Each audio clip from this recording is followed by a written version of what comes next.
ইউনুস সাহেবের কোর্টে কেসের ভার্ডিক্ট ছিল, 666 কোটি টাকা ট্যাক্স তার কাছে পাওনা ছিল। তিনি কিছু টাকা দিয়েছিলেন, আর গ্রামীণ ব্যাংক থেকে 26,000 কোটি টাকা মানি লন্ডারিং করে বিদেশে নিয়ে গেছেন। সেটা অডিট রিপোর্ট বেরিয়েছে। বাংলাদেশের প্রাক্তন প্রধানমন্ত্রী শেখ হাসিনার গোপন ফোন কলের অডিও ফাঁস, যেখানে তাকে বলতে শোনা যাচ্ছে যে বাংলাদেশে যে বর্তমান অন্তর্বর্তীকালীন সরকারের প্রধান মোহাম্মদ ইউনুস কত টাকা লুট করে বিদেশে পাঠিয়েছেন। এত পরিমাণ টাকা যে পুরো রাজকোষ ফাঁকা হয়ে যাবার জোগাড়। তার নাকি শুধু 666 কোটি টাকা ট্যাক্সই বাকি পড়ে রয়েছে, আর তার সঙ্গে 26,000 কোটি টাকার মানি লন্ডারিং করেছেন। কি ভয়ানক! একবার ভাবুন, কি ভয়ানক অবস্থা। মানে তিনি ফোন কলে ঠিক কি বলেছেন আপনাদেরকে শোনাবো। আমাদের হাতে এসেছে সেই কল রেকর্ড, তবে জানিয়ে রাখি এই অডিওর সত্যতা যাচাই করেনি আজ তাক বাংলা। আরও একবার বলি, কি ভয়ঙ্কর সেই অভিযোগ।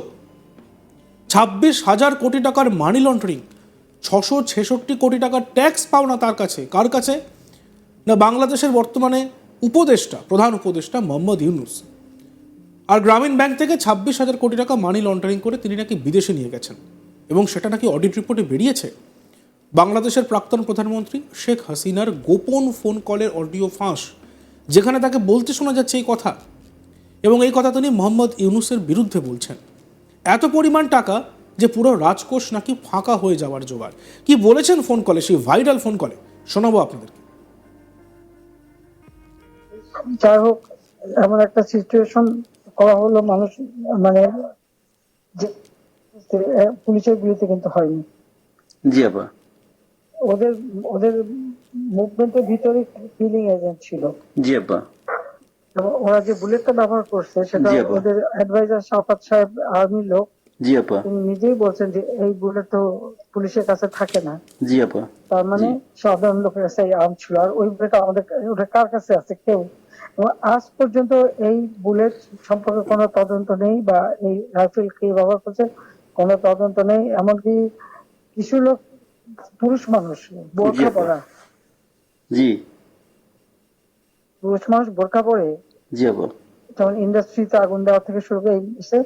এবং আমি যখন রুগীদের দেখতে গেলাম, আমি প্রত্যেকটা রুগীকে দেখতে গেছি, আমি প্রত্যেক খাবার দেওয়া তখন মারা গেছে সব ফ্যামিলিকে আমি 10 লাখ করে টাকা, 50,000 টাকা করে দিয়ে তাদেরকে করছি। এবং এনকোয়ারি করার জন্য আমি আমার কমিশনকে আরো বড় করে দিলাম, 3 সদস্য বিশিষ্ট জুডিশিয়াল কমিশন করে দিলাম কমিটি।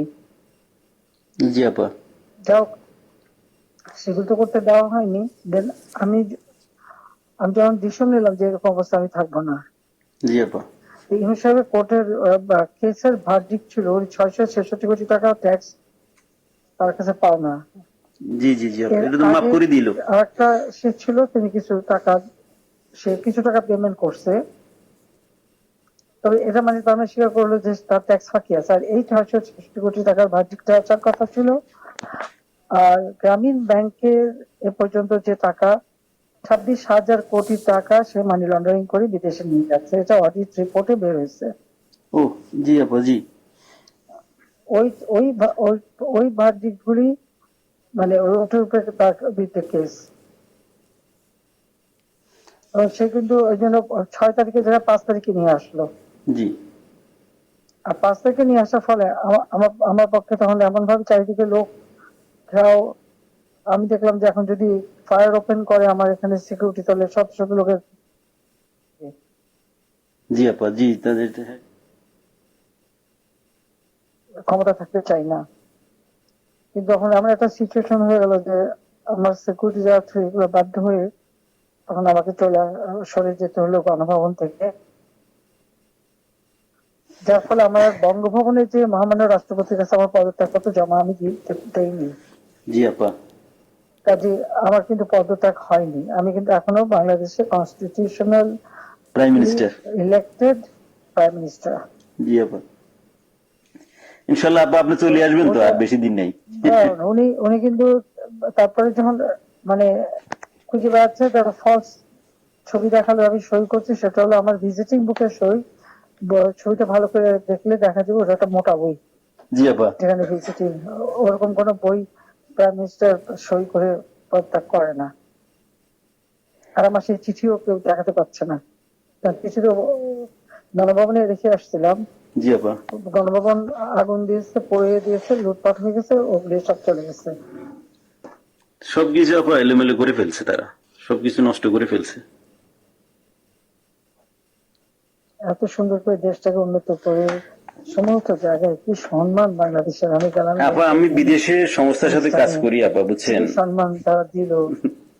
তারপরে আমরা তো জানি আপা আপনার আপনার অ্যাচিভমেন্ট, আপনি যা করে দিয়ে গেছেন বাংলাদেশের জন্য বা করবেন, এটা আর কেউ করতে পারে না, পারবেও না। এটা এটা বিদেশিরাও স্বীকার করে।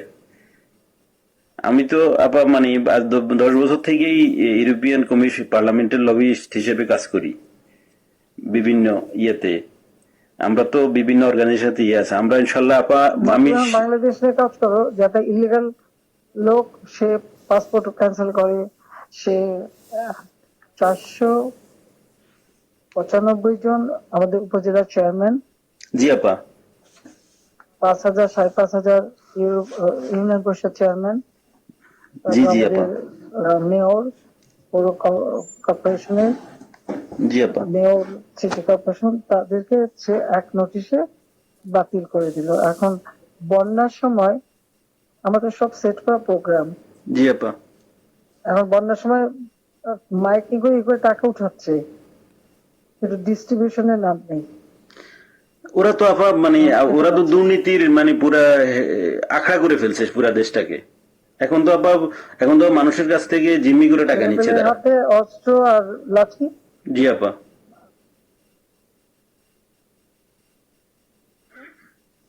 জি জি আপা আমার কোনো দিন নাই যে তারা আমাদের মারছে না, জি কারণ কারো করে ইয়ে করছে দিন দিন। এটা করে যাচ্ছে, এর কোনো ইনকোয়ারি নাই, এর কোনো বিচার নাই, কিচ্ছু নেই। জি স্কুলের টিচার প্রায় 1,000 কত 200-র উপরে, ইউনিভার্সিটির প্রিন্সিপাল, জি আপা তাদেরকে করে দিয়ে তাদেরকে অপমান করে। জি আপা আমরা এটা এটা লিখছি আপা, এটা আমরা ইউরোপিয়ান পার্লামেন্টের হিউম্যান রাইটস কমিশনের যে চেয়ারম্যান, সে হলো ফ্রান্সের একজন এমপি, তার কাছে লিখছি এবং এর ডকুমেন্টারি আমরা দিয়েছি। এটা কি করে হয় একজন টিচারকে এইভাবে অপমান করা? বুঝছেন, এই অপমানের জন্য। একজন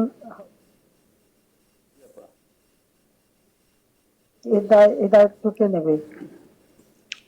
আর যে ছেলেগুলি মারা গেছে জি মিছিলে, জি আপা খুব শর্ট রেঞ্জের থেকে তাদেরকে 7.62, যেটা আমাদের যে ব্রিগেডিয়ার সাকাত সাহেব জি বলছে, আপা আমি তো জি উনি তো চিনি না, আমরা তো এগুলি চিনি না। দেখতে থাকুন আজ তক বাংলা, সাবস্ক্রাইব করতে ভুলবেন না।